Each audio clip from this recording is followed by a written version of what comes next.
मैं स्मिता साहू आज आपको एक बार फिर अपने यूट्यूब स्टूडियो में स्वागत करती हूँ। तो देखिए आज हम देखेंगे क्लास 10 10वीं बोर्ड परीक्षा का क्वेश्चन पेपर सॉल्व कर रहे हैं, जो बहुत इंपॉर्टेंस होता है क्योंकि बोर्ड एग्जाम का रूल यही होता है कि जो 5 साल का क्वेश्चन पेपर सॉल्व कर लेते हैं, रिपीट क्वेश्चन वही आते हैं। तो देखिए हम स्टार्ट कर रहे हैं सेट ए से 2019 का क्वेश्चन पेपर लिए हैं। 1 मार्क्स के जो क्वेश्चन होते हैं 3 खंड आते हैं, इसमें सही विकल्प, खाली स्थान और सही जोड़ी तीनों को पहले सॉल्व करके वीडियो बना लेंगे। उसके बाद मार्क्स 2 का, 3 का, 4 का और सेट ABC का ऐसे हम निकालते जाएंगे। तो यदि अभी तक आप लोगों ने मेरे चैनल को सब्सक्राइब नहीं किया है तो प्लीज़ अभी कर दीजिएगा ताकि हमारी हर वीडियो आप तक पहुँच सके। अब देखते हैं, सबसे पहले हम यहाँ पर सेट ए का क्वेश्चन है, खंड अ, सही विकल्प चुनकर लिखिए। पहला है, निम्न में से कौन सा अपरूपता नहीं दर्शाता। अब मैं यहाँ पर ज़्यादा जगह नहीं है करके ऑप्शन को नहीं लिखी हूँ। इसमें ऑप्शन दिया हुआ है, सोडियम दिया है, ऑक्सीजन दिया है, सल्फर दिया है, फास्फोरस दिया है। ठीक है, सोडियम, ऑक्सीजन, सल्फर और फास्फोरस दिया हुआ है आपके क्वेश्चन पेपर में। तो इसमें से कौन सा नहीं होगा। तो देखिए यहाँ पर सल्फर जो रहता है वो भी अपरूपता दर्शाता है। सबसे पहले ये समझ लीजिए कि अपरूपता क्या है। तो ऐसे तत्व जिनके भौतिक गुण तो अलग अलग होते हैं लेकिन रासायनिक गुण एक समान होते हैं, क्या कहलाते हैं, उनके अपरूपता कहलाते हैं। भौतिक गुण दिखने में भी सब अलग अलग रहेंगे लेकिन रासायनिक गुण एक समान रहेंगे, वो उनके अपरूपता कहलाते हैं। तो देखते हैं कि यहाँ पर जो सल्फर रहता है उसके भी अपरूप पाए जाते हैं, ऑक्सीजन के पाए जाते हैं, ठीक है, फास्फोरस के भी पाए जाते हैं। लेकिन जो सोडियम रहता है, सोडियम के कोई भी अपरूप नहीं पाए जाते, सोडियम के कोई अपरूप नहीं पाए जाते हैं। ये है आपका सोडियम, क्या है, सोडियम, यानी उसका सिंबल रहता है। बायोगैस निम्न गैस का मिश्रण होता है। बायोगैस किसका किसका मिश्रण होता है ये देखते हैं। तो वो होता है methane, CH4 plus carbon dioxide, CO2 plus क्या रहता है, हाइड्रोजन रहता है। ठीक है, तो कौन कौन से गैस का मिश्रण रहता है हम क्या देखिए। बायोगैस समझते हैं, जो गोबर से गैस बनता है जिसका उपयोग ईंधन के रूप में किया जाता है, खाना बनाने में किया जाता है। किसका किसका मिश्रण होता है, मीथेन का, कार्बन डाइऑक्साइड और हाइड्रोजन गैस का मिश्रण होता है। ठीक है, यहाँ तक क्लियर हुआ। अब एक और क्वेश्चन है कि एक अवतल लेंस की फोकस दूरी 40 सेंटीमीटर है। एक वस्तु को लेंस के 40 सेंटीमीटर दूर रखने पर वस्तु का जो आभासी प्रतिबिंब है वो कहाँ बनेगा। अब यहाँ पर आपको ध्यान देना है, फोकस दूरी पर रखा गया है, मतलब बीचों बीच रखा गया है। और हमको पता है कि कोई भी वस्तु यदि फोकस पर रखी रहती है, फोकस दूरी पर रखी होती है, तो उसका जो प्रतिबिंब बनता है वो कहाँ बनता है, अनंत पर। कहाँ बनेगा ये, अनंत पर। याद रखिएगा, फोकस पर जो रहता है उसका प्रतिबिंब अनंत पर ही बनता है। उसके बाद है, डार्विन का सिद्धांत किस पर आधारित है। जो डार्विन का सिद्धांत था वो किस पर आधारित है, तो वो उसके जीवन यात्रा के दौरान किए गए अवलोकन पर आधारित है। डार्विन ने जीवन यात्रा को अवलोकन किया कि कैसे स्टार्ट हुआ था, जीवन का प्रारंभ हुआ था, उसमें क्या क्या नित्य परिवर्तन होने लगे, आवश्यकता के अनुसार उसकी शारीरिक रूप में कैसे चेंजेस होने लगे, परिवर्तन होने लगे, उस पर आधारित था। तो क्या होगा, जीवन यात्रा के अवलोकन पर, जीवन यात्रा के अवलोकन पर, जीवन यात्रा के अवलोकन पर आधारित था। जैविक घटक कहा जाता है। तो जैविक घटक किसको कहा जाता है ये देखते हैं। जैविक घटक में जो जीव है उनका जो चक्र है किस पर डिपेंड करता है, जैविक घटक पर। तो सबसे पहले क्या आएंगे, उत्पादक, जो पेड़ पौधे आते हैं जो उत्पन्न करते हैं, उत्पादक आएंगे। फिर क्या आएंगे, उपभोक्ता, जो उसको खाएंगे, जैसे कि हम लोग हैं। उपभोक्ता 3 प्रकार के होते हैं, प्राथमिक, द्वितीयक और तृतीयक। प्राथमिक, द्वितीयक और तृतीयक। प्राथमिक को द्वितीयक खाते हैं, द्वितीयक को तृतीयक खाते हैं।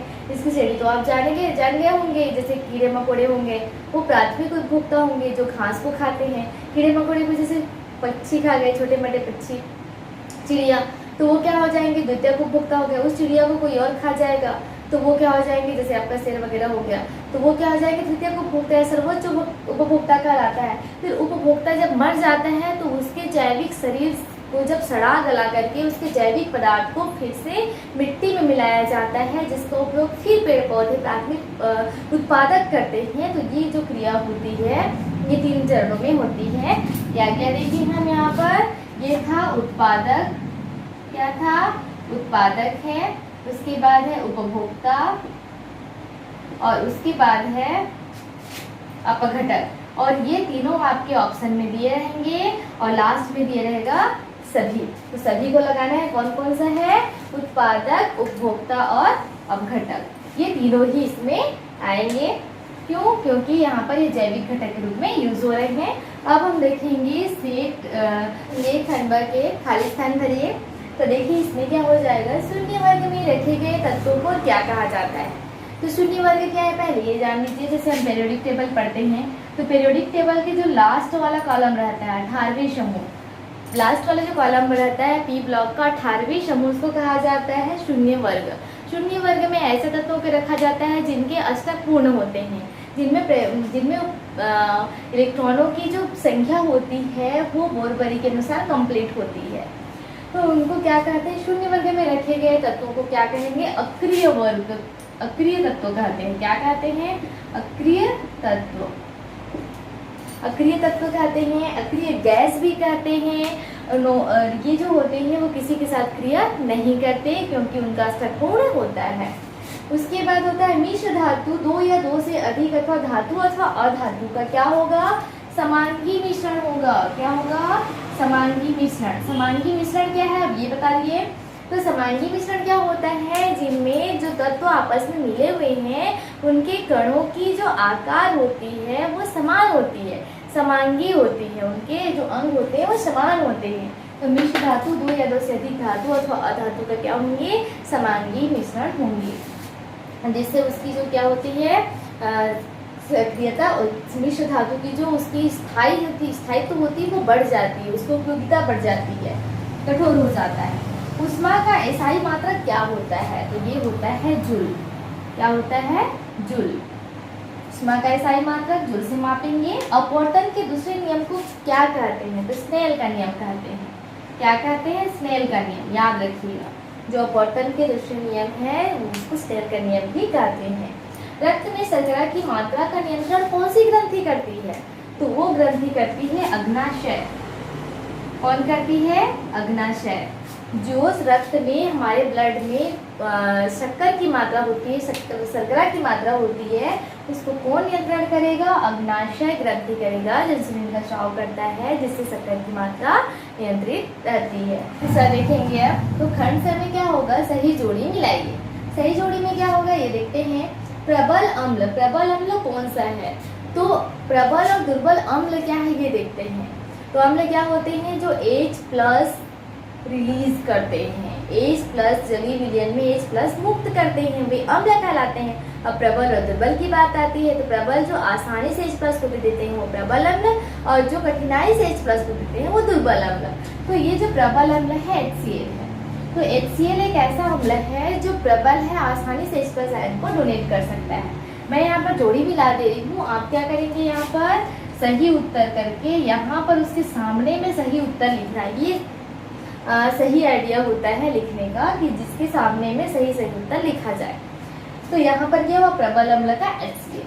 संश्लेषित बहुलक, अब बहुलक क्या होते हैं, जिसमें बहुत सारे छोटे छोटे एकलक या छोटी छोटी इकाइयाँ मिलकर के कोई बड़ा पदार्थ बनाते हैं, जटिल पदार्थ बनाते हैं, सरल यौगिक मिलकर जटिल यौगिक बनाते हैं, उस पदार्थ को बहुलक कहते हैं तथा ये प्रक्रिया क्या कहलाती है, बहुलीकरण कहलाती है।